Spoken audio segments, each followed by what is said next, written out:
Now, I understand that most of you have heard about index notation already. Some of you have worked already with it, about a third maybe, and some of them have never seen it before. Okay, so clearly those of you who have never seen it before, get familiar to it in the next few days. You will need it. In my lecture material, I will use multiple definitions. I will show you multiple definitions in many instances. Don't get confused about it. I try to be covering multiple notations. In many books and in many other materials, you always will have only one notation. Okay, so this is for you to get a little bit more, and you have to recognize what means what.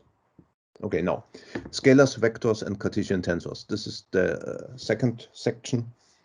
And scalar, I mentioned already, the inner product of two vectors, that is a scalar, a single number. Functions of position. If something is a function of position, then we call it a field. So the word field refers to function of position. Scalar refers to the fact that it is a single number with a unit and not a column of numbers. Okay, like for example, density. Density, air has 1 kilogram per cubic meter. Temperature, 273 Kelvin, for example, or 20 centigrade. So these are scalars. Vectors, functions of position, yes, then they are called fields. Quantity with a norm, which has a unit, and a direction. So a vector has a direction. The object, which consists of 3 components, can be a vector, which has a unit and a direction. Okay, so for example, force. Force has a direction and it has a magnitude, the norm. Displacement has a unit meter. Force was Newton. Displacement had unit meter and a direction. Velocity, meter per second. Acceleration, meter per second square. Okay, so these things. Remember, scalar, no unit, no direction. Vector has a direction. Okay, and the next object will be tensors, which I will come back in a few minutes later. Now, let's work with vectors. And this is really a repetition of basic vector math from high school. Now, in order to understand this better, again, I show you multiple nomenclatures. You typically need only one. We have the coordinate axis. We have the origin, 0. Coordinate axis 1 goes in this direction. Think of it going out of the plane. Coordinate direction 2 goes here. Coordinate direction 3 goes up. And the vector A, if it's a position vector, it goes from 0 to point E. Okay, so now we can write the coordinate axis as 1 or 2, 1, 2, 3, or x, y, z, or x1, x2, x3. This is alternatives. Sometimes we do this, sometimes we do the other. You just have to remember and recognize that it's about talking about coordinate directions. Now, the E tilde with a hat, this is my preferred way of writing unit vectors. Sometimes I leave the tilde because it's already complete enough without the tilde. So, and this is what we call a unit vector, a unit direction vector, or a coordinate axis vector. Okay, so the E's are direction vectors themselves, but they point only in one direction, whereas a vector A in general can point in all 3 directions. We can compose a vector by 3 components, or we can take a vector and decompose it into the 3 directions, 1, 2, and 3, x, y, and z. Okay, and this is what you see here. The vector can be written as component times unit vector plus another component times unit vector plus another component times unit vector in the 3 directions. And we can use x or 1, y or 2, z or 3. Or we can use another letter. Ex could be I, like in the quiz. Ey could be j, ez could be k, I, j, k. That's an alternative decomposition of the unit vectors. Okay, now AI component, AI unit vector, this makes the vector. The summation of the 3 things makes the column vector. And in index notation, we drop the sum because we have 2 equal indices. Now, this is needed many, many times. The length of the vector A, the norm of the vector A, we abbreviate it by vertical bars, is the square root of the square sum of all the elements. And in index notation, again, it's particularly simple and short. Now, inner product, the scalar product or the dot product, which I just mentioned before, which I introduced in detail, the inner product, vector A with vector B, will give you the norm of vector A, the norm of vector B, and the cosine of the angle between the two vectors. This is the geometric interpretation of the inner product. Okay, in detail, take a look at this if you have forgotten how that goes. For the unit vectors, there are some things to consider. Two unit vectors, inner product will be 1 if they are the same. Inner product will be 0 if they are not the same, because they are perpendicular. Perpendicular means theta is 90 degrees, cosine of 90 degrees is 0.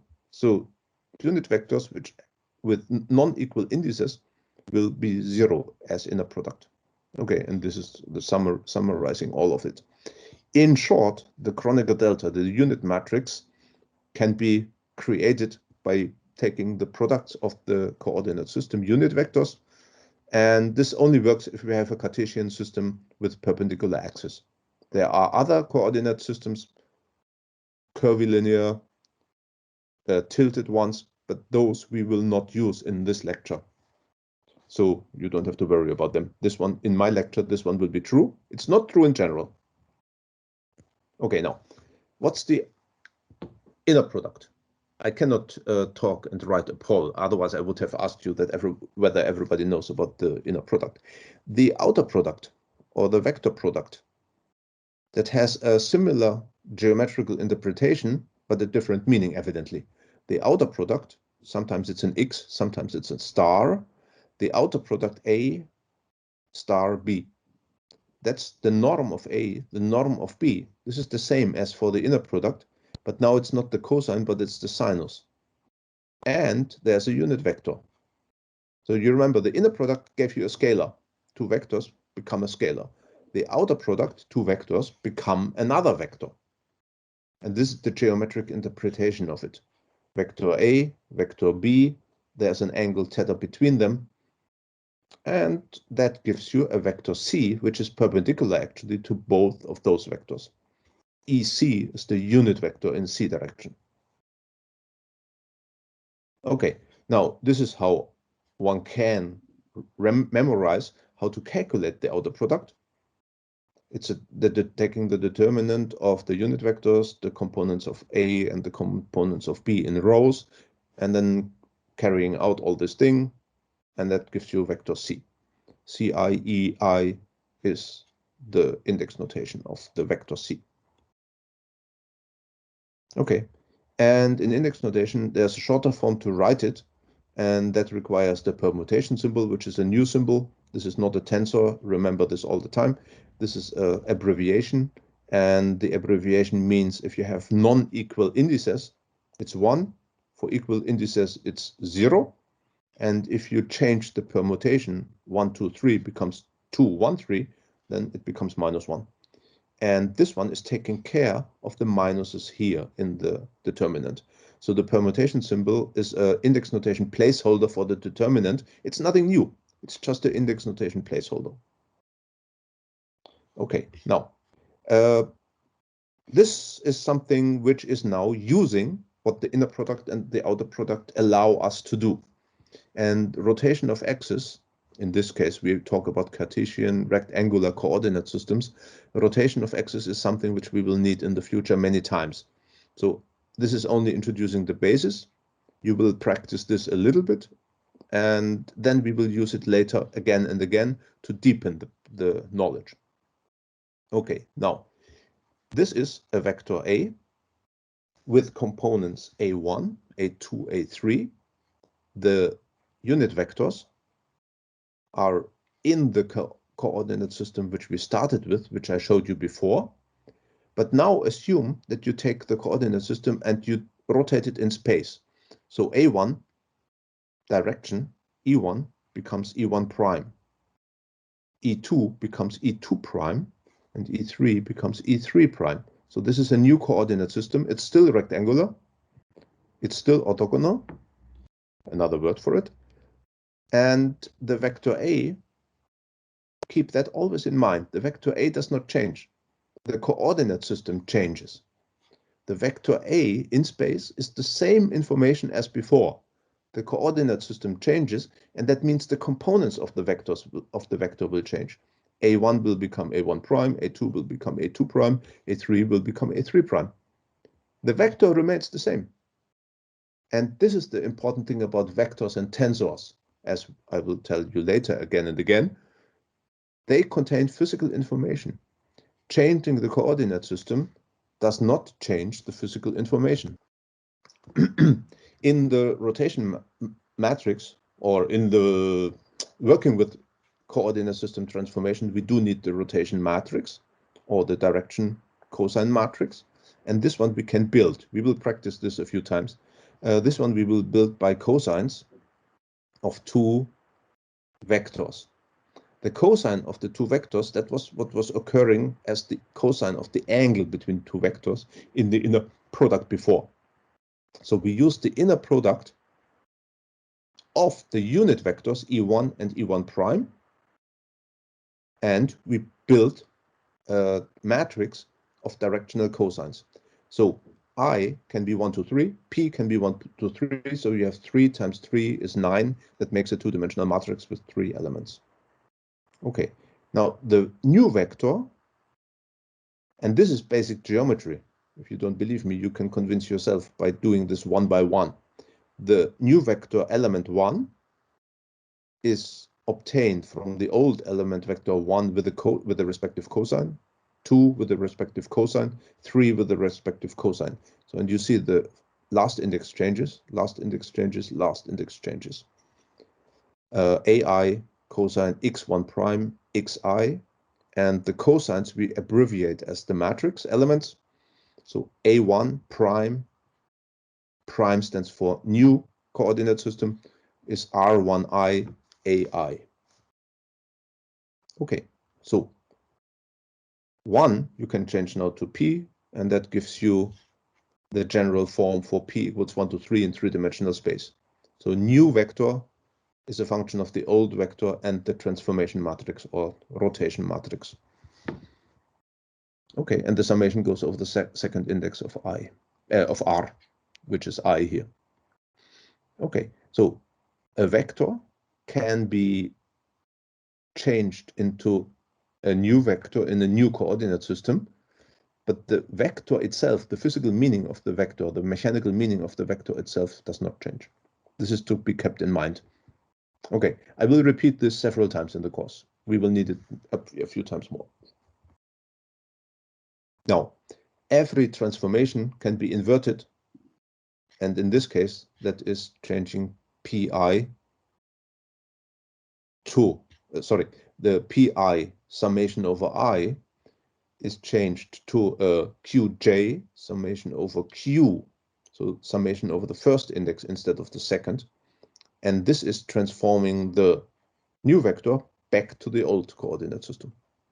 Okay, so this is inversion of transformation matrix, inversion of matrices, and now these are things which you have learned in linear algebra already. Okay, now if this transformation rule holds, this object A, we didn't know that before. If this transformation rule holds, this object J, we can call it a valid vector with a physical meaning, a line with a length and a direction, or a so-called first-order tensor. First order refers to the fact that it has one index. So only if this transformation rule holds, then the object A can be called a physical or mechanical vector or a first-order tensor. Okay, and this is alternative definitions, matrix notation in two different ways. Forward and backward. So old to new, new inverse to old, and this is the alternative definition or alternative writing in matrix vector notation. Okay, and R and RT, T refers to transposed, so mirroring along the diagonal. R12 here becomes a R21 here. Okay, this is an alternative way, nothing new. Alternative way to write it, nothing new.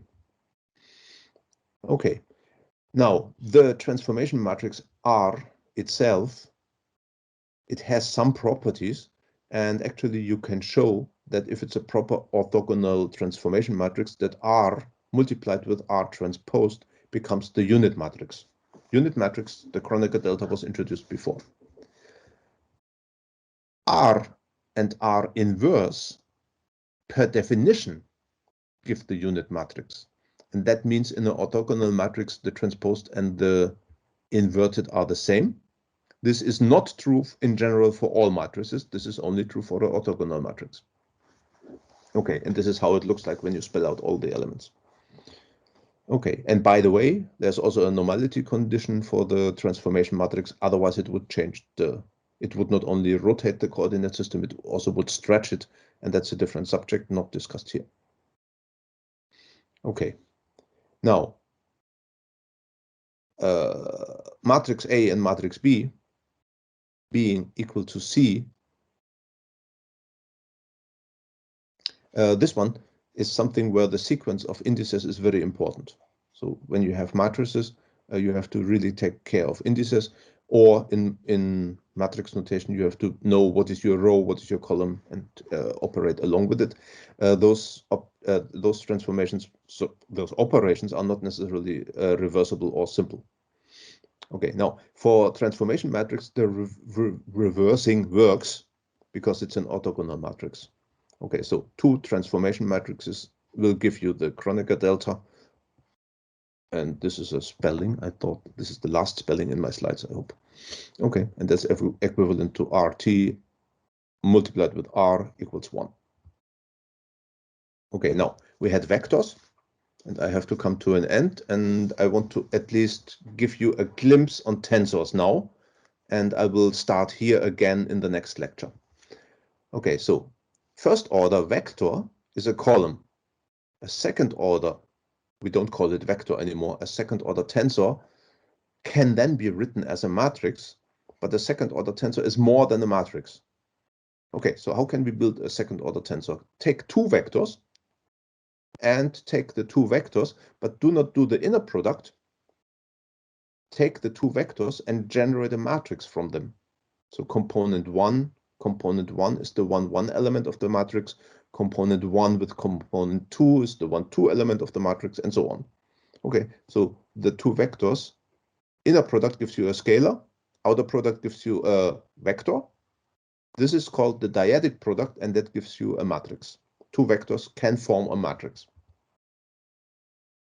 Okay, and in a new coordinate system, this is the proof that it's still a matrix in the new coordinate system. And quantities which satisfy this transformation, so two transformation matrices are important for a second order tensor. They are tensors with a physical or mechanical meaning. Not every second order tensor can be written as a dyadic product of two vectors. You might need linear superposition of several of those in order to write a general tensor. Okay, and there are other examples, but this was the simplest way to make a tensor out of two vectors. Okay, and this is the rule, what we are allowed to call a tensor. Second order tensor. In the old coordinate system, transformation matrices multiplied with the double indices, and that gives you the tensor in the new coordinate system. And like for the vector before, the most important thing is to keep in mind the tensor contains physical information.